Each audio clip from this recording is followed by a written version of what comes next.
welcome back. This is the Channel One newsroom on Channel One TV.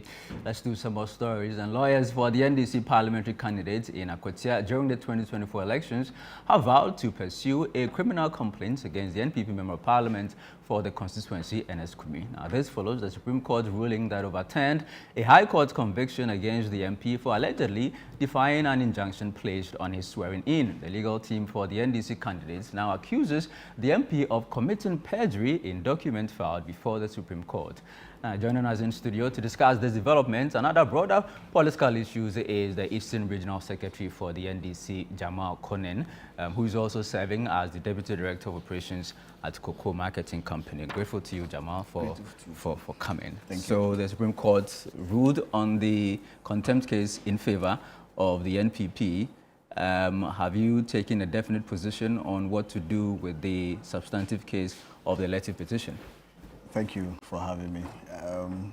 I think we need to streamline the issue very well because the NPP filed, I think...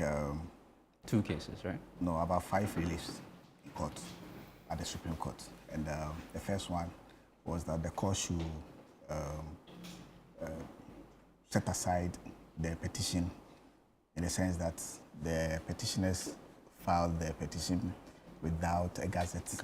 And that was dismissed by 5-0 decision of the court.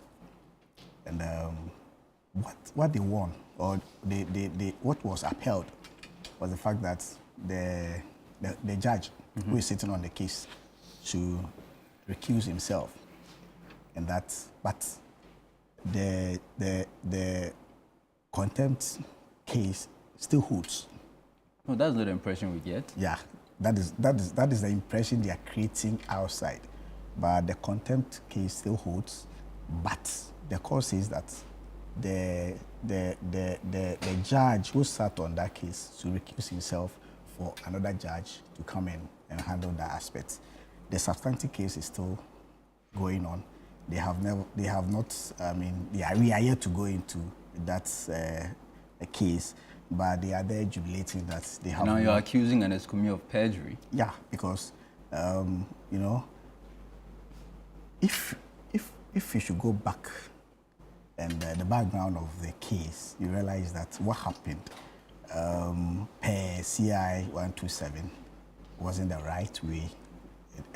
Declaring constituency elections at the headquarters of the NPP, headquarters of the AC, was illegal in my opinion, because per the CI 127 election, the constituency election declared at the constituency by the what do you call it? Not even the constituency, the district officer, but it will come. The returning officer. The returning officer for the constituency. The results were moved to the region because they cited security reasons. We were not able to declare it. We moved the results to Pesano. On that very day, I was there, declaring the results, collating results, declaring results without NDC reps. So when I got there, I asked them. They were, I mean, lawyers of NPP guys. They are former MPs, they are former executives, current executives. Their general secretary was there. I asked them, he's a general secretary, you are a lawyer, and you understand that per the law, this is not supposed to be done. And they said that we should go to court. You know, that was their mantra, go to court. But today, the same people, when you are going to court, they are running away. And NS-Kumi's lawyer was here last week, and he kept calling on your side and the people of Akwatia to come together and sort of move on, I mean, from this matter. Why don't you just let it slide? I'm surprised they are saying this. When it comes to election petition, who are the financiers? It's not the NPP. They started it. And in any case, I don't know, the same people who kept telling us that we should go to court when you have issues with. So if you are going to court, they should rather, I mean, applaud us for at least going by their own statement. And why we should come together and do what? We go for elections. We either lose or win. 10 police stations had issues. All those 10 police stations were at Wenchi, overvoting. Per the law, overvoting should be cancelled. And when you look at the margin between Ernest Kumi and our candidate, Henry Boachi Yadom, very small, 15, 16. And those, when you add those 10 police stations, it's about 6,000, 7,000 votes. So if you are asking us to come together to sit, we are asking for a simple, thing to be done. Those results should be annulled. Okay. When we annul that results and we cancel it, and we go to the 10 police stations and you win, we give you the seat for you to enjoy. But we can't accept. People are saying that, oh, NDC, you have a lot of seats. Why? Yeah. Individuals contested. NDC is there, but we had individual candidates who contested, and their reputation is online. Okay. So they need to redeem that. Beyond Akwatia, there was also interest in Nsawam Adwejiri, the minority chief whip's seat. Have you abandoned interest in that seat? No. We are still on that case, and it's still in court. Not that one alone. Suhum as well, and Fantia Kwanoff, I believe. All those seats were declared even outside the constituency, which we believe that those things were done in the support of the Electoral Commission, and I believe we will continue to at least go by the legal way to ensure that we redeem those seats and add it to our tally. All right. Let's move on away from the parliamentary elections and talk about governance. Sure. 6 months into the administration of the NDC. Yeah. We've seen some gains in the city. Some people have credited your government, but the opposition says, no, you can't take credit because they have not seen any real policies to have had that impact. What do you make of that? So they are blaming us for doomsday, right? Mm-hmm. The same people are blaming us for doomsday. The same people are saying that we cannot enjoy the gains of the city falling. You see, I don't expect the opposition to be happy when we are performing. I will be very surprised. That will be the last thing they will do to support the government to achieve gains. They want us to fail so that they win the next elections. So we don't expect their praises. We are focused. President Mama is focused. Ministers, deputy ministers, chief executives, we are focused. And we are going to, Ghanaians realize that they made a mistake in 2016 and they have brought us back. They didn't bring us back to come and listen to the opposition. Even today, the Ghanaians are not listening to opposition. They know they have failed. For 8 years, we gave you the power.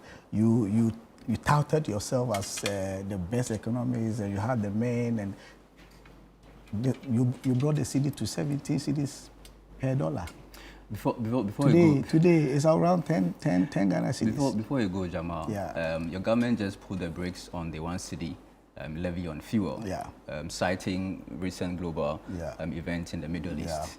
The NPP in their own administration also cited Russia-Ukraine war, COVID-19, global event for the performance of the economy. Is it not hypocritical that you are now saying that world events can have an effect on the economy, hence the decision to put the brakes on this one? You see, you have to measure every event per the statement. Russia-Ukraine war. If MPP had put premium on gas as Russia-Ukraine war causing maybe an increase in gas, that would have made sense. Okay. Today, we know Iran is one of the highest producers of oil. So if Iran is having an issue, it would definitely affect the global market as far as OPEC is concerned. So it makes sense. But it took MPP to continue blaming Russian-Ukraine war, COVID, after 4 or 5 years when COVID was still not, in existence. When we were not, importing, oil from Ukraine. This was specific. We are not saying that a certain aspect of the economy or all aspect of the economy is going down because of what? Iran-Israel conflict or war. No, we are talking about specific oil, and it makes sense. Iran produces they are one of the highest producers of oil.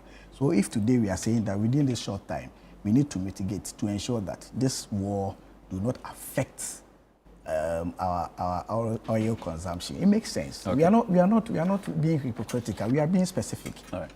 Finally, you're a deputy director at Cocoa Marketing Company. Yeah. Cocoa price is a huge topic in this country, especially for farmers. Yeah. When are we getting the 6,000 cedis per bag? You know, for the past weeks, you've heard my chief executive, coming now with a number of corrupt and debts that we have inherited at Cocoa Board.